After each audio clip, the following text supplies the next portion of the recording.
Well, first, appreciate the opportunity to speak to you today. Let me say, first off, that I was in the opposition before, and I know that in the opposition, you have plenty of opportunity to talk, but at the end of the day, government's going to have its way. They're going to push through the legislation they do because typically they have the money, the numbers, and they can get it to go forward. So when I was in the opposition, at times I sailed very close to the wind to get a point across. But now, when you're in government, you have to, at all times, have the ultimate responsibility to do things in the appropriate way. I think that's why people trust us within this ministry to handle the very important issues that come up in national security. And so yesterday, when I heard from a reporter about what the police were doing, that's okay. We can edit. Mm-hmm. Yeah. So yesterday, when a reporter called me and asked me for a comment on what the PLP were doing, I wasn't really surprised, because I thought, first off, it was politics, and second off, I thought it was pandering to the voting base. It's very clear to me, Julia, that there's a couple of very hot issues in Bermuda at the present time. Conscription's been one that's continued to be hot for some time. And now this issue of cannabis reform is another one of those issues. The government made it very clear in the throne speech last November what our path would be to deal with these issues and where we stood on these issues. And I think people know me, and they know the work that the Ministry of National Security has done over the last year, that they can take us for our word that we will deal with these issues. And so, being a bit surprised at the PLP approach, I accept it. And in opposition, it's something you would try to do. Catch the government off guard, get one up on an issue that everyone's talking about in the community, and see if it floats. But just like the conscription bill, which was tabled in the House, this bill has some holes. And when you look at an important issue such as cannabis reform, you have to get it right.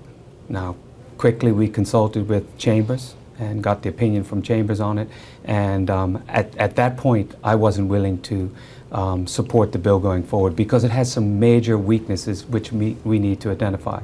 I think people can take a look at this issue and say there's two distinct areas we need to look at: medical marijuana, medical cannabis, and reform of our laws. And so I think there's general agreement as far as medical marijuana goes that it's accepted to have some positive benefits going forward.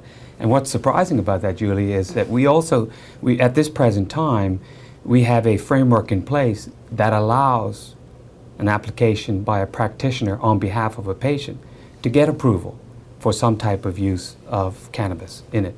And just a couple of days ago, this ministry signed off on one of those in conjunction with information from the chief medical officer on that application. So it can happen at the present time. What we want to do and ensure moving forward in looking at the medical aspect of it is to make sure that we have an appropriate structure for the 2014 and the extra opportunities to help alleviate pain, to curb some of the onslaught of some of these illnesses and things like that. And so that's why we want to take a look at that. The cannabis reform part, we were very clear in what we would do. And I think it's important that we get it right. I think it's important that we have the public input and consultation on it so we can, in fact, get it right. I was quite surprised yesterday to read the bill and say that the PLP would legalize an amount of 20 grams or less. 20 grams is not a small amount of weed. 20 grams is a lot of weed for somebody to carry around in their back pocket.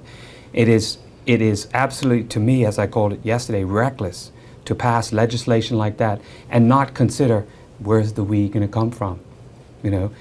What's it going to do to the market? What other control do we have in it to make sure the system works effectively?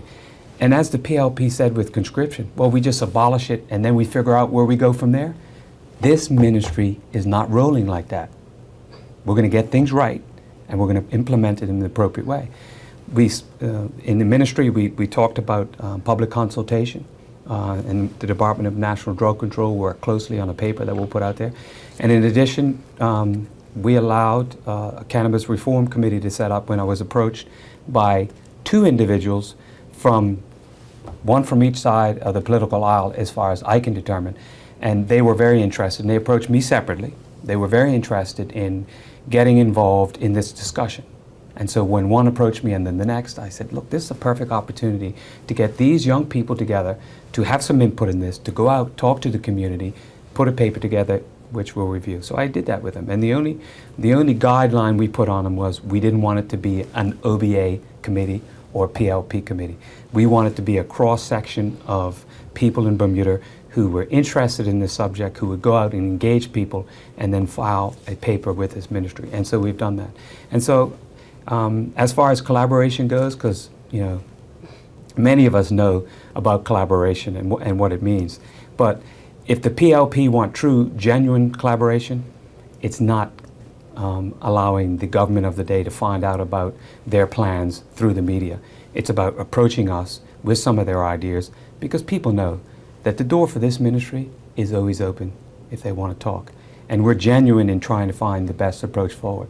And that's why we formed the Cannabis Reform Committee, and we're taking this approach. And so if the PLP want to let go of the political points for a while, stop pandering to the public about what they would do, I'm happy to talk to them about a way forward, because I'm sure we can find a solution that we can all agree to, but it won't be done in a hurry, because a bull in a hurry never gets a calf. So in the past, you've also said that you are somewhat supportive of the decriminalization. The House is going to be reconvening in a matter of weeks. Can you give us an idea of maybe what you might be bringing forward as far as legislation concerning cannabis? It's too early to tell at this time, because the Cannabis Reform Committee has the opportunity to do what they expected to do until the end of March. Once the end of March comes, they'll give us a paper in the ministry. Then we'll sit down and work with the Department of National Drug Control to put together a paper which will go to cannabis. We'll go to cabinet and then to the House of Assembly, and the policy will flow from there.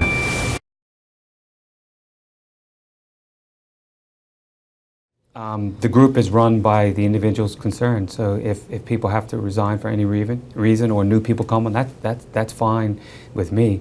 I would expect that over the course of any organization getting together, that there'll be comings and going from the group.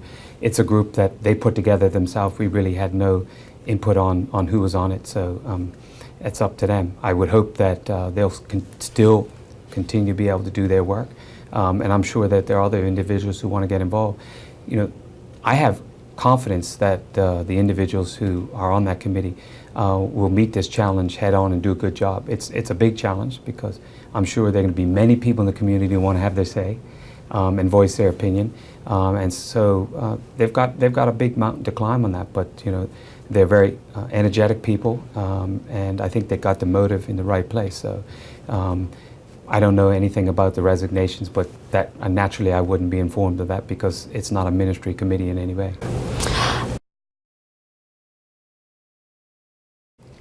It's a good response from the PLP, because you know why? It's a statement they would expect from Michael Dunkley. Yes, because it's truth. When I speak, I will tell the truth. It was reckless for what they have to do, what they're trying to do there. And if they were genuine about what they want to do, the Shadow Minister, Michael Scott, I've talked to him many times about coming in. We'll chat about these issues. I've even spoken to Senator Mark Daniels about this matter in itself. They haven't contacted me anymore about it going forward. And so I stand by what I said. It was reckless, and it was political pandering. That's all it can be. And if we want to move forward on this issue, we have to put politics aside for a while and deal with it. You haven't heard me be political about this matter in itself. I've gotten out of the way, and we've allowed the people in the Cannabis Reform Committee to start to do their work. We're getting out of the way. We're not trying to mold public opinion in one way. One of the reasons why I stated clearly what my preference was, because I'm very strong. I believe in healthy lifestyles, healthy living. My father passed away when I was young because he smoked, and I vowed I would never do that. I don't favor legalizing marijuana, because it's still a drug. It still has very harmful impacts on many people, especially young people who are still forming and maturing and things like that. And so I'm going to get out of the way of the conversation, allow it to happen, because at the end of the day, my opinion is important, but the decisions that we make are more important, and we're going to make the right decisions.